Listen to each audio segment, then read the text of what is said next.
Welcome friends, 2024-এর অষ্টাদশ লোকসভা ভোটের ফল ঘোষণা হয়েছে 4 জুন 2024। এই ফলাফলের ভিত্তিতে কোন লোকসভা কেন্দ্রে কোন দল কোটি করে বিধানসভা কেন্দ্র জয়লাভ করলো একটু দেখে নেব।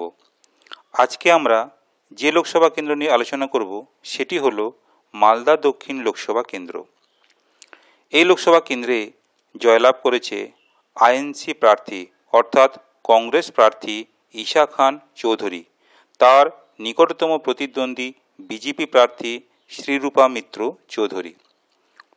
তাদের প্রাপ্ত ভোট যথাক্রমে 5,72,395 এবং 4,44,027। জয়ের ব্যবধান 1,28,368। এই মালদা দক্ষিণ লোকসভা কেন্দ্রের 7টি বিধানসভা কেন্দ্রের মধ্যে কংগ্রেস পেয়েছে জয়লাভ করেছে 4টি বিধানসভা কেন্দ্র এবং বিজেপি জয়লাভ করেছে 3টি বিধানসভা কেন্দ্র। ভিডিওটি ভালো লাগলে আপনারা শেয়ার করবেন। আপনারা ভালো থাকবেন, সুস্থ থাকবেন। ধন্যবাদ।